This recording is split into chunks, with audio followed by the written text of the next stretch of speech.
না, একদমই না। বসতে পারতেছি না। হাঁটা তো দূরের কথা। বসতে পারতেছি না। ইভেন আমার ওয়াশরুমে যেতেও কষ্ট হয়। ডান পাটা আ খুব বেশি উঠাতে পারবো না। আমি হয়তো এতটুকু উঠাতে পারবো। হয়তো 1/3 মনে হয় উঠাতে পারতেছি। হ্যাঁ, হ্যাঁ। এর থেকে বেশি পারবো না আমি এই মুহূর্তে। এই যে উঠলাম, বসলাম, কালকে বসতে পারি নাই। হ্যাঁ, হ্যাঁ, হ্যাঁ। ওকে, এখন একটু করে দাঁড়ালাম, যেটা ইম্পসিবল ছিল গতকালকে। বাহ, মাশাআল্লাহ। কষ্ট করেও একটু হাঁটতেছি, এক পা দু পা করে। এক সেশন নেওয়ার পরে আলহামদুলিল্লাহ। আলহামদুলিল্লাহ। আলহামদুলিল্লাহ। স্যার আসসালামু আলাইকুম। ওয়ালাইকুম আসসালাম ওয়া রাহমাতুল্লাহ। স্যার আপনার নামটা কি? মোহাম্মদ আমিন।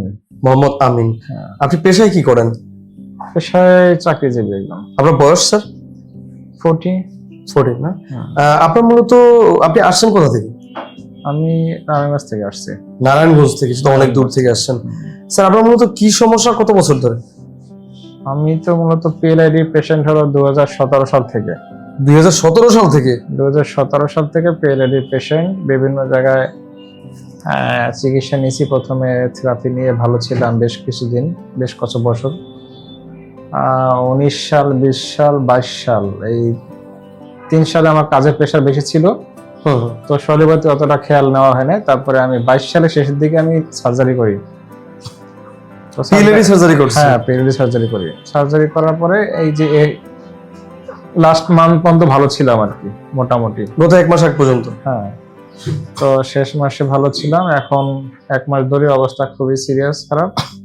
তার ভিতরে আমি একজন ডাক্তার দেখাইছিলাম, আমি সার্জারি ডাক্তার। উনি তো জানি নর্মালি ওনারা সার্জারি কথা আবারে বলবে, তো আমি সেকেন্ড টাইমে সার্জারির জন্য প্রস্তুত না, ইচ্ছুক না নেওয়ার জন্য। এই কারণে আমি অনলাইনে দেখলাম এখানকার আপনাদেরকে দেখে, তো এখানে আসছিলাম। আমি লাস্ট উইক আসছিলাম এখানে শেষের দিকে, তো তখন আসলে এই ভর্তির প্রিপারেশন নিয়ে আসি নাই। তো বললাম যে সামনে রিসেপশনে যিনি বসেন ওনাকে বললাম যে আমি তো সামনের সপ্তাহে আসবো আর কি। লাস্ট উইক আসছিলাম দেখে, লাস্ট উইক থেকে বললাম সামনের সপ্তাহে আসবো, নেক্সট উইকে। তো এই আসলাম, তখন মোটামুটি হেঁটে আসছি, কষ্ট ছিল বাট হেঁটে আসছি। এক পাশ একটু বাঁকা ছিল হাঁটায় আমার, বাট আজকে যখন আসছি আমাকে গাড়ি থেকে এখানকার 2 ভাই গিয়ে আমাকে এক কথায় বলা যায় মানে আলগি দিয়ে নিয়ে আসছে আর কি। আমার ডান পায়ে তো শক্তি নাই, প্লাস হলো আমার এই যে হিপ জয়েন্টের থেকে শুরু করে কোমর থেকে শুরু করে ডান পাশ আমার শক্তি নাই। মানে আপনি এখন টোটালি হাঁটতে পারছেন না? না, একদমই না। বসতে পারতেছি না। হাঁটা তো দূরের কথা, বসতে পারতেছি না। ইভেন আমার ওয়াশরুমে যেতেও কষ্ট হয়। ব্যথাটা কেমন, কোন জায়গাটা ব্যথাটা করছে? একদম হিপ জয়েন্ট থেকে শুরু করে পায়ের কার্প মাসেল পর্যন্ত এত পরিমাণে ব্যথা? হ্যাঁ, হিপ জয়েন্ট থেকে এখান থেকে পায়ের কার্প মাসেল যেটাকে বলে ওই পর্যন্ত ব্যথা হয়। ওহো। ইভেন ব্যথা হচ্ছে। শুয়ে থাকলে মোটামুটি সহ্য করা যায়, বাট যখন বসতে চেষ্টা করবো বসতে পারবো না। এই সমস্যার জন্য আপনাদের স্বাভাবিক জীবনে কি কি প্রভাব ফেলছে গত এত বছরে? সার্জারি করার পর থেকে বা সার্জারি করার আগে আমি ফিজিওথেরাপি নিয়ে ভালো ছিলাম, বেশ ভালো ছিলাম, কোনো সমস্যা হয়নি। তো আসলে সার্জারি করতে আমাকে অনেকে নিষেধ করছে। আমি নিজ থেকেই করছি সার্জারিটা, যে হয়তো সামনে অনেক জীবন পড়ে আছে। এখন যদি এরকম অসুস্থ হই, দিন দিন আমাকে ডাক্তার কাছে যেতে হয়, তো পজিটিভের জন্যই নিজের জীবনে চিন্তা করে সার্জারি করছি। হ্যাঁ, আমার বাচ্চা কাচ্চা আছে, সামনে ফিউচার, এদের এইসব চিন্তা করে সার্জারিটা মূলত করা। আর সার্জারিটা আনফরচুনেটলি আমার সাকসেস হয়নি। হয়নি। সার্জারিতে পাটা যে শুকিয়ে গেছে, দেখেন আমার ডান পাটা, দেখেন ডান পাটা কিন্তু আমার শুকনো। এই ডান পায়ে মাসেল নাই, দেখেন এই যে গোশতগুলো নাই, শুকনো।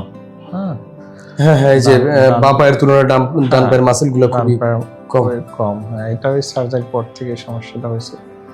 তারপর আলহামদুলিল্লাহ আল্লাহ যাবে ভালো ছিলাম, কিন্তু লাস্ট মান্থ থেকে আমার শারীরিকভাবে হঠাৎ করে ব্যাক পেন শুরু হয়ে গেল।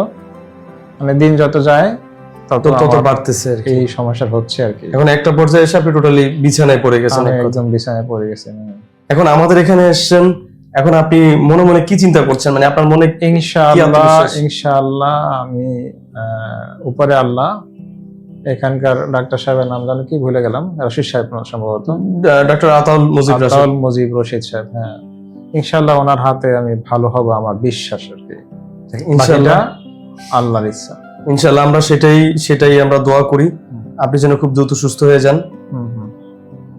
আমরা সেই দোয়াটাই করি এবং আমরা একটু দেখবো যে আপনি আপনার পাটা কি একটু উঠাইতে পারেন। আমি জানি খুব কষ্ট হবে আপনার। ডান পাটা খুব বেশি উঠাতে পারবো না, আমি হয়তো এতটুকু উঠাতে পারবো, হয়তো 1/3 মনে হয় উঠাতে পারতেছি। হ্যাঁ হ্যাঁ। এর থেকে বেশি পারবো না আমি এই মুহূর্তে। আর বাপাটার কি অবস্থা? বাপাটা স্বাভাবিক। বাপাটা স্বাভাবিক আছে না? হ্যাঁ, বাপাটা স্বাভাবিক বলতে বাপা উঠাইতে গেলে আমার এই পায়ে কষ্ট হবে, উঠাতে পারবো না আমি। ও আচ্ছা, বাপা স্বাভাবিক। ঠিক আছে, থাক তাহলে আর কষ্ট করে উঠানোর দরকার নেই। স্যার আমরা দোয়া করি ইনশাআল্লাহ আপনি খুব দ্রুত এখান থেকে সুস্থ হয়ে যান এবং স্বাভাবিক জীবনে ফিরে যান, সেই দোয়াই করি। এবং ইনশাআল্লাহ আপনি সুস্থ হয়ে গেলে আমরা আরো একটি ভিডিও নিব ইনশাআল্লাহ। ইনশাআল্লাহ। স্যার ভালো থাকবেন, সবাই দোয়া করবেন আমার জন্য। জি স্যার অবশ্যই। জি, আসসালামু আলাইকুম। জি, ওয়ালাইকুম আসসালাম ওয়া রাহমাতুল্লাহ। স্যার আসসালামু আলাইকুম, কেমন আছেন আজকে? ওয়ালাইকুম আসসালাম ওয়া রাহমাতুল্লাহ। আলহামদুলিল্লাহ, গতকালকের তুলনায় অনেক ভালো আছি আজকে। আচ্ছা, গতকালকে মানে আপনি তো মাত্র একটা সেশন নিয়েছেন তাই না? একদিন চিকিৎসা নিয়েছেন। একদম। বর্তমানে আজকে আপনার কি অবস্থা একটু আমরা দেখবো। আমি তো সকালে সব থেকে অবশ্যই যেটা সেটা হলো, আমি তো কালকে দেখছেন আমি শুয়ে কথা বলছি, আর আজকে ভোরবেলা আমি আল্লাহর রহমতে একা ওয়াশরুমে গেছি। একা ওয়াশরুমে গেছেন হেঁটে? হেঁটে একা ওয়াশরুমে গেছি। না, আমার তো বিশ্বাস হচ্ছে না, সেটা আমি কিভাবে বিশ্বাস করবো? ওটা বিশ্বাস করেন। বিশেষ করে তো এখন উঠতে একটু হেঁটে দেখাইতে হবে আর কি। তাহলে হ্যাঁ, সেটা উঠে হেঁটে দেখান। কালকে আপনি বিছানা থেকে উঠতে পারেননি, একটা সেশন নেওয়ার পরে একদিন আজকে আপনি আলহামদুলিল্লাহ আলহামদুলিল্লাহ মাশাআল্লাহ। এই যে উঠলাম, বসলাম, কালকে বসতে পারি নাই। হ্যাঁ হ্যাঁ হ্যাঁ। ওকে, এখন একটু করে দাঁড়ালাম, যেটা ইম্পসিবল ছিল গতকালকে। বাহ মাশাআল্লাহ। কষ্ট করেও একটু হাঁটতেছি, এক পা দুপা করে। এক সেশন নেওয়ার পরে আলহামদুলিল্লাহ আলহামদুলিল্লাহ আলহামদুলিল্লাহ। ওকে, কেমন লাগছে যে কালকে আপনি বললেন যে আল্লাহর ভরসা নিয়ে আসছি, ইনশাআল্লাহ স্যারের উপর ভরসা, সুস্থ হব? কেমন লাগছে আজকে একটা সেশন নেওয়ার পরে আপনি এখন উঠে দাঁড়াতে পারছেন? আমি স্যাটিসফাইড। আমি এক সেশনে স্যাটিসফাইড। এক সেশনে স্যাটিসফাইড। যাক আলহামদুলিল্লাহ, শুনে খুব ভালো লাগলো। যাক যাক যাক। ইনশাআল্লাহ। স্যার কত সেশন নিতে বলেছিলেন আপনাকে? উনি আমাকে 10 দিন এখানে থাকতে বলছে। 10 দিনে কয়টা সেশন জানি না। স্যার আপনাকে 10 দিন চিকিৎসা নেওয়ার জন্য বলেছে, আপনি প্রথম দিনই আলহামদুলিল্লাহ প্রথম সেশন নেওয়ার পর উঠে দাঁড়াতে পারছেন। এটা আসলে সত্যি আমাদের কাছেও ভালো লাগছে। অবশ্যই। আমরা চাই আমাদের এখানে যত রোগীরা আসুক সবাই যেন সুস্থ হয়ে নিজের পায়ে হেঁটে বাড়ি ফিরে যাচ্ছে। আপনি একটু বাঁকা হয়ে হাঁটতেন, আপনি বললেন, এখন কি সোজা হয়ে হাঁটতে পারছেন? এখন একটু বাঁকা আছি এখনো, এটা হালকা একটু থাকবে, আরো 2 দিন পরে একটু কমবে। যাক, শুনে খুব ভালো লাগলো বাঁকা স্যার। আছি, বাট ওইটা ঠিক হয়ে যাবে, মাত্র তো এক সেশন। যাক যাক, শুনে খুব ভালো লাগলো স্যার। আপনার জন্য দোয়া করি এবং ফুল সেশন নেওয়ার পরে আমরা আপনার আরো একটি ভিডিও নিব এবং আমরা সেখানে দেখবো যে আপনি আরো কতটুকু ইমপ্রুভ হয়েছেন। ইনশাআল্লাহ দৌড়ে যাব। যাক, শুনে খুব ভালো লাগলো স্যার। আপনি আপনার চিকিৎসার জায়গায় চলে যান। থ্যাংক ইউ স্যার, ভালো থাকবেন। আল্লাহ হাফেজ। আসসালামু আলাইকুম। আসসালাম।